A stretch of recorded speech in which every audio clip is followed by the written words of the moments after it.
श्री शिवाय नमस्तुभ्यम। हर हर महादेव। मैं पायल सैनी अपने YouTube चैनल व्रत त्योहार उपाय में आप सभी का स्वागत करती हूँ। महाशिवरात्रि हिंदुओं का सबसे बड़ा पर्व होता है। सभी शिव भक्त पूरे साल महाशिवरात्रि का बेसब्री से इंतजार करते हैं। महाशिवरात्रि हिंदू पंचांग के अनुसार फाल्गुन महीने के कृष्ण पक्ष की चतुर्दशी को मनाई जाती है। इस दिन शिव भक्त व्रत रखते हैं। मंदिरों में शिवलिंग पर शिवजी की प्रिय सामग्री समर्पित करके शिवजी को प्रसन्न करते हैं। महाशिवरात्रि के दिन बहुत जगह रात्रि जागरण भी किया जाता है। लोग जानते हैं कि महाशिवरात्रि के दिन देवों के देव महादेव और माता पार्वती का गठबंधन हुआ था, लेकिन ये सच नहीं है, क्योंकि महाशिवरात्रि के दिन शिवजी का प्राकट्य हुआ था और शिवरात्रि के दिन महादेव के महेश और माता पार्वती के उमा स्वरूप का विवाह हुआ था। महाशिवरात्रि के दिन पति पत्नी सुखी दाम्पत्य जीवन और कुंवारे लड़की और लड़कियां अच्छे वर वधु की कामना से महाशिवरात्रि का व्रत रखते हैं। महाशिवरात्रि के दिन की गई पूजा का फल कई प्रकार से साधकों को प्राप्त होता है। इस दिन भगवान शिव का अभिषेक करने से दुख और पीड़ा दूर होती है, साथ ही सभी प्रकार के भय से मुक्ति प्राप्त होती है। जो भक्त इस दिन केवल ओम नमः शिवाय या फिर श्री शिवाय नमस्तुभ्यम मंत्र का जाप भी यदि कर लेते हैं तो भोलेनाथ उन पर अपनी कृपा दृष्टि हमेशा बनाए रखते हैं। इस दिन विशेष तौर पर शिव तांडव स्तोत्र और शिव चालीसा का पाठ भी बहुत मायने रखता है। इस चमत्कारी स्तोत्र का पाठ करने से महादेव अपने भक्तों की सभी मनोकामनाएं पूर्ण करते हैं।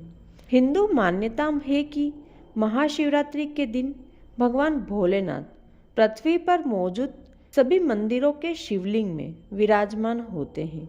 इसलिए महाशिवरात्रि के दिन की गई शिव की उपासना से कई गुना अधिक फल प्राप्त होता है। भगवान शिव और माता पार्वती के इस दिन के शिव पार्वती की कृपा पाने के लिए सबसे उत्तम दिन माना जाता है। महाशिवरात्रि का दिन भगवान भोलेनाथ की विशेष कृपा पाने के लिए उत्तम दिन माना जाता है। आज के इस वीडियो में हम महाशिवरात्रि के दिन पूजन विधि के बारे में जानने वाले हैं, यानी कि आपको महाशिवरात्रि के दिन शिव जी की पूजा कैसे करना है, उन्हें प्रसन्न कैसे करना है। आज इस वीडियो में हम महाशिवरात्रि की संपूर्ण पूजन विधि के बारे में जानने वाले हैं। तो चलिए अब महाशिवरात्रि के दिन आपको पूजा कैसे करना चाहिए वो जानते हैं। सबसे पहले सुबह स्नान करके साफ स्वच्छ कपड़े पहन लें। अब अपनी पूजा की थाली तैयार करें।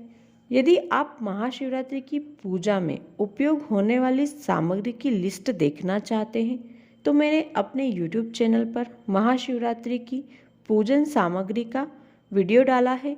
उसमें मैंने आपको बताया है कि महाशिवरात्रि की पूजा में आपको कौन कौन सी सामग्री उपयोग में लानी है, तो आप वहां से महाशिवरात्रि की पूजन सामग्री की लिस्ट देख सकते हैं।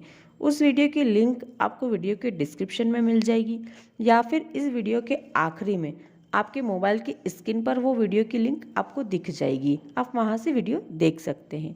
अब अपनी पूजा की थाली लेकर मंदिर जाएं।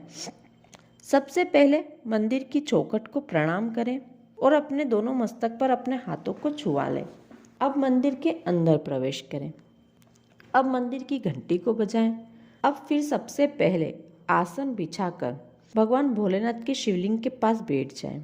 शिवलिंग में सबसे पहले जलाधारी में सीधे हाथ की तरफ जल चढ़ाएं, फिर उल्टे हाथ की तरफ जल चढ़ाएं। माता अशोक सुंदरी के स्थान पर जल चढ़ाएं, फिर माता पार्वती के हस्तकमल पर जल चढ़ाएं और सबसे आखिरी में शिवलिंग पर जल चढ़ाएं। शिवलिंग पर जल चढ़ाने के बाद शिवलिंग पर टंगी जलहरी में जल चढ़ाएं। भगवान भोलेनाथ का त्रिशूल यदि वहाँ पर है तो उस पर जल चढ़ाएं और नंदी पास में है तो उसके बाद नंदी पर जल चढ़ा दीजिए। इसके बाद शिवलिंग पर पंचामृत चढ़ाइए। पंचामृत चढ़ाने के बाद फिर से जल चढ़ाना है। यदि आप पंचामृत बनाकर नहीं ले गए हैं, आप दूध, दही, घी, शक्कर और शहद अलग अलग लेकर आए हैं तो सभी एक एक करके चढ़ाएं। जैसे कि दूध चढ़ाएं, फिर जल चढ़ाएं। फिर दही चढ़ाएं, फिर जल चढ़ाएं, फिर घी चढ़ाएं, फिर जल चढ़ाएं, फिर शहद चढ़ाएं, फिर जल चढ़ाएं, फिर शक्कर चढ़ाएं, फिर जल चढ़ाएं। इसके बाद चंदन से शिवलिंग का लेपन करें, फिर जल चढ़ा दीजिए। इसके बाद अबीर चढ़ाएं, फिर जल चढ़ाएं। अब शिवलिंग को अच्छे से स्नान करवा दीजिए। इसके बाद शिव जी को इत्र लगाएं, फिर जनेऊ पहनाएं। अब सबसे पहले धूप और दिया जलाएं। पूजा में सबसे पहला दिया लगाना चाहिए। दिया हमारी पूजा का साक्षी होता है। इसके बाद सफ़ेद या फिर पीले चंदन से शिवलिंग पर अपनी तीनों उंगलियों का इस्तेमाल करके त्रिपुंड बना दीजिए। अब पुष्प चढ़ा दीजिए। यदि आपके पास सफ़ेद पुष्प है, लाल पुष्प है या फिर जो भी पुष्प आप लेकर गए हैं वो पुष्प शिव जी को समर्पित कर दीजिए। इसके बाद अक्षत यानी कि चावल चढ़ाएं, काले तिल, काली मिर्ची, गेहूं के दाने, कमलगट्टा, काली तिल्ली, इलायची, लौंग, हरे मूंग के दाने, ये सभी सामग्री आप समर्पित कर दीजिए।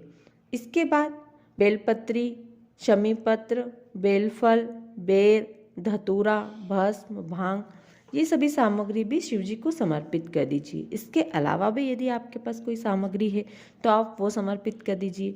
यदि इनमें से कोई सामग्री आपके पास नहीं है तो भी कोई बात नहीं, जो सामग्री आपके पास है आप वो समर्पित कर दीजिए।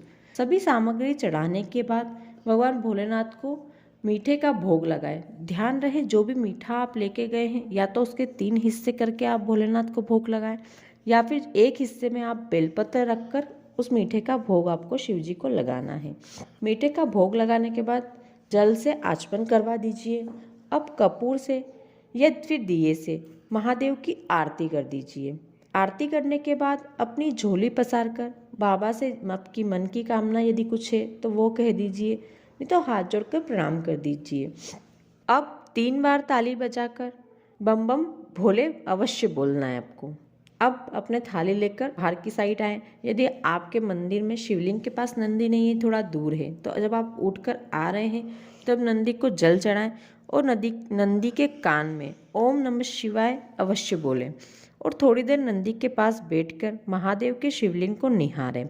अब मंदिर की बाहर चौखट है, आप बाहर की ओर आएँ और चौखट पर दोनों साइड जल चढ़ाएं। यहाँ पर महादेव के द्वारपाल विराजित होते हैं। इनको आपको जब भी आप मंदिर से बाहर आते हैं तब आपको अवश्य जल चढ़ाना चाहिए।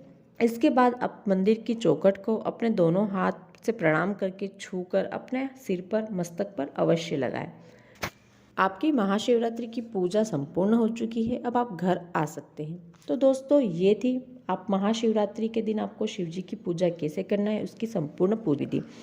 आशा करती हूँ आपको आज का वीडियो अच्छा लगा होगा। यदि आपको आज का वीडियो अच्छा लगा हो तो वीडियो को लाइक करें, शेयर करें और सब्सक्राइब करें। यदि आप महाशिवरात्रि पर किए जाने वाले उपायों के बारे में जानना चाहते हैं तो मैंने महाशिवरात्रि पर किए जाने वाले उपाय की एक वीडियो डाली है जिसमें मैंने 10 महाशिवरात्रि के दिन किए जाने वाले उपाय के बारे में बताया है। आप उस वीडियो को भी स्क्रीन पर देख सकते हैं। वीडियो यदि आपको थोड़ा भी अच्छा लगा हो तो वीडियो के कमेंट में हर हर महादेव, श्री शिवाय नमस्तुभ्यम लिखना बिल्कुल भी ना भूलें।